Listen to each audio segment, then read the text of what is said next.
নমস্কাৰ, নতুন এটি ভিডিঅ'ৰ মাজত সকলোলৈ স্বাগতম জনালোঁ আৰু এই ভিডিঅ'টোত আলোচনা কৰিবলৈ লৈছোঁ ক্লাছ 10ৰ বৃত্ত চেপ্টাৰৰ কিছু ইম্পৰ্টেণ্ট MCQ।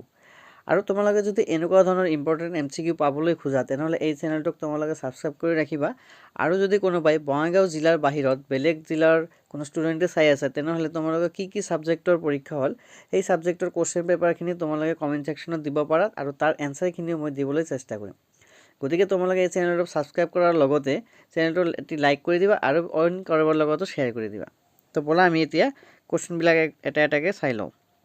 তো আমি 1 নম্বৰ প্ৰশ্নটো চাই লওঁ। টেনজেণ্ট শব্দটো কোনটো ভাষাৰ শব্দ হয়? তো ইয়াৰ ৰাইট আনচাৰ হ'ব লেটিন ভাষাৰ শব্দ হয়। এবাৰ আমি নেক্সট কুৱেশ্যনটো চাওঁ। ইয়াতে কি আছে? স্পৰ্শক আৰু বৃত্তটোৰ উমৈহতীয়া বিন্দুটোক কি বোলে? গতিকে আমি এটা বৃত্ত আঁকি ল'লোঁ। ইয়াত কি হৈছে? স্পৰ্শক আৰু বৃত্তটোৰ উমৈহতীয়া বিন্দু। স্পৰ্শক এডাল টানি ল'লোঁ, তেনেহ'লে ইয়াতে কি হৈছে? উমৈহতীয়া বিন্দু মানে কি?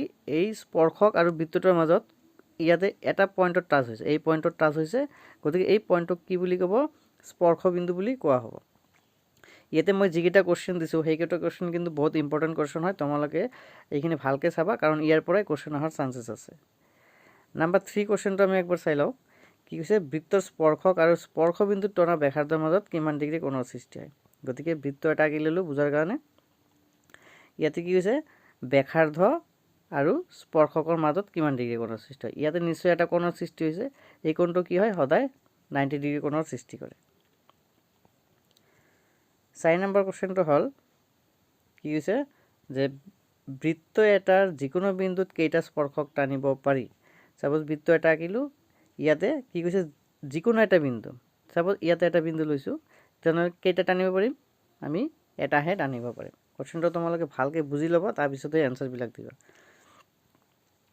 5 নম্বৰ প্ৰশ্নটো হ'ল এটা বৃত্তত কিমান স্পৰ্শক টানিব পাৰি? আগৰ প্ৰশ্ন আৰু এইটো প্ৰশ্নৰ মাজত কিন্তু অলপমান বেলেগ আছে। মিনিংটো তোমালোকে ভালকৈ একবাৰ চাই ল'বা। ইয়াতে কি হৈছে? বৃত্ত এটা আঁকিলোঁ আৰু ইয়াত কি হৈছে? কেইটা স্পৰ্শক টানিব পাৰিম? গতিকে আমি স্পৰ্শক এইফালে টানিব পাৰিম, এইফালে, এইফালে, এইফালে, এইফালে, এনেকৈ আমি বহুত স্পৰ্শক টানিব পাৰিম। গতিকে ইয়াৰ ৰাইট এনচাৰ কি হ'ব? অসংখ্য হ'ব। 6 নম্বৰ প্ৰশ্নটো হ'ল এটা বৃত্তৰ স্পৰ্শকে বৃত্তটোক কেইটা বিন্দুত ছেদ কৰে? গতিকে আমি বৃত্ত এটা আঁকি লওঁ বুজাৰ কাৰণে। কি হৈছে? এটা বৃত্তৰ স্পৰ্শকে কেইটা বিন্দুত ছেদ কৰে?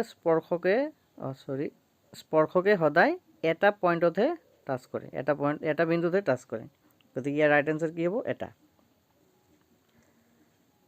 7 নম্বৰ হ'ল এটা বৃত্তক দুটা বিন্দুত ছেদ কৰা এডাল ৰেখাক কি বোলে? তো আমি ইয়াতে বৃত্ত এটা আঁকিলোঁ, এটা বৃত্তক দুটা বিন্দুত ছেদ কোনে কৰিব? এইটোৱে কৰিলে। গতিকে দুটা বিন্দুত ছেদ হ'ল, ইয়াতে এটা ছেদ কৰিছে, ইয়াতে এটা ছেদ কৰিছে। গতিকে এইডালৰ নাম কি? এইডালৰ নাম হৈছে কি? ছেদক বুলি কোৱা হ'ব। ৰাইট এনচাৰ হ'ব ছেদক। 8 নম্বৰ কুৱেশ্যন।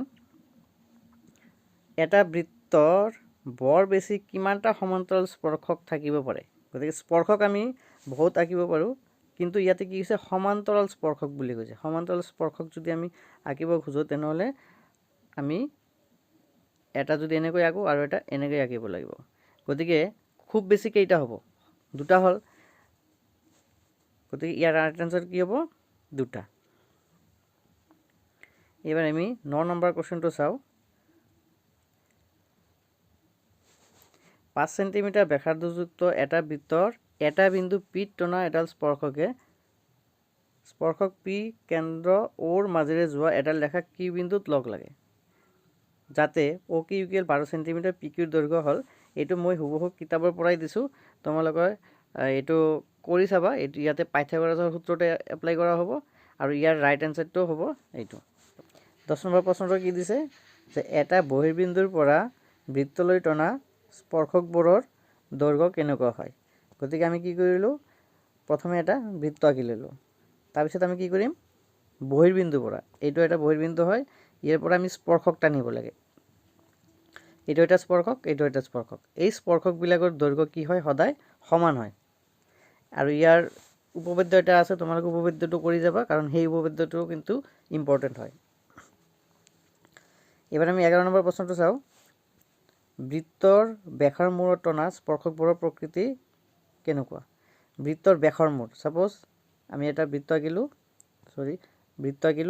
বৃত্তৰ কি কৈছে ব্যাস আঁকিব লাগে সাপোজ এইডাল আমি ব্যাস আঁকিলোঁ আৰু ইয়াৰ মূৰৰ টনা স্পৰ্শক আৰু ইয়াত আমি স্পৰ্শক কেনেকৈ আঁকিব লাগিব এইটো আৰু এটা এইটো এই স্পৰ্শকবোৰৰ প্ৰকৃতি কেনেকুৱা হয় কাৰণ এই দুটাৰ লেখা কিন্তু সমান্তৰাল হ'ব গতিকে ইয়াৰ ৰাইট আনসাৰ কি হ'ব কি সমান্তৰাল 11 নম্বৰ হেৰিটো চাও দুটা ঐককেন্দ্ৰিক বৃত্তৰ কেন্দ্ৰ কেইটা কি কৈছে ঐককেন্দ্ৰিক বৃত্ত বুলি কৈছে ঐককেন্দ্ৰিক বৃত্ত কি যে আমি যদি দুটা বৃত্ত আঁকো সেই দুটা বৃত্তৰ কেন্দ্ৰ কিন্তু এটা হ'ব লাগিব তো এনেকুৱা ধৰণৰ গতিকে কি কৰিলোঁ আমি দুটা বৃত্ত আঁকিলোঁ আৰু যাৰ কেন্দ্ৰ কি হ'ব এইটো এটা পইণ্ট হ'ল গতিকে দুটা ঐককেন্দ্ৰিক বৃত্তৰ কেন্দ্ৰ কেইটা হ'ব ইয়াৰ ৰাইট আনসাৰ হ'ব এটা 13 নম্বৰ প্ৰশ্নটো আমি চাওঁ বৃত্তৰ ব্যাস আৰু ব্যাসাৰ্ধৰ মাজত সম্পৰ্ক কি বৃত্ত সাপোজ বৃত্ত এটা আঁকিলোঁ ইয়াৰ কি কৈছে ব্যাস আৰু ব্যাসাৰ্ধৰ মাজত তো এইটো হৈছে কেন্দ্ৰবিন্দু এই ইয়াতে আমি কি কৰিলোঁ বেলেগ এটা বৃত্ত আঁকি লওঁ ইয়াতে এইটো হৈছে কি কেন্দ্ৰবিন্দু এইটো হৈছে ব্যাসাৰ্ধ আৰু ইয়াৰ পৰা এইখিনিলৈকে যদি টানো তেনেহ'লে এইটো কি হৈ যাব ব্যাস হৈ যাব গতিকে সম্পৰ্কটো কি হ'ব ব্যাস ইকুৱেল 2 পূৰণ ব্যাসাৰ্ধ 14 নম্বৰ কোৱেশ্চনটো হ'ল 5 সেন্টিমিটাৰ ব্যাসাৰ্ধৰ বৃত্তৰ দুটা সমান্তৰাল স্পৰ্শকৰ মাজত দূৰত্ব কিমান গতিকে আমি ইয়াতে বুজাৰ কাৰণে এটা বৃত্ত আঁকি ল'লোঁ ইয়াতে কি হৈছে 5 সেন্টিমিটাৰ ব্যাসাৰ্ধ গতিকে ব্যাসাৰ্ধ এটা আমি এনেকৈ টানি ল'লোঁ এইটো মাপ হৈছে কিমান 5 সেন্টিমিটাৰ 5 সেন্টিমিটাৰ ব্যাসাৰ্ধৰ দুটা বৃত্তৰ সমান্তৰাল স্পৰ্শক গতিকে সমান্তৰাল স্পৰ্শক কেতিয়া হ'ব আমি ব্যাসতহে আমি সমান্তৰাল স্পৰ্শক টানিব পাৰোঁ গতিকে এইডাল আৰু এইডাল টানিলোঁ সমান্তৰাল স্পৰ্শকৰ দুটাৰ মাজত দূৰত্ব কিমান ইয়াৰ পৰা এইখিনিলৈকে 5 আছিল আৰু ইয়াতো এটা কি হৈ যাব 5 হৈ যাব তেনেহ'লে টোটাল কিমান হ'ল মোৰ ইয়াতে টাইপ কৰোঁতে ভুল হৈ গৈছে ইয়াৰ এনসাৰটো কিমান হ'ব 10 সেন্টিমিটাৰ হ'ব তোমালোকে ইয়াৰ এনসাৰটো 10 সেন্টিমিটাৰ বুলি লিখিব লাগিব তো এইখিনি আছিল এই ভিডিঅ'টো আৰু ভিডিঅ'টো চাই যদি তোমালোকে ভাল পাইছে তেনেহ'লে লাইক কৰি দিবা আৰু চেনেলটো বেলেগৰ লগতো শ্বেয়াৰ কৰি দিবা ধন্যবাদ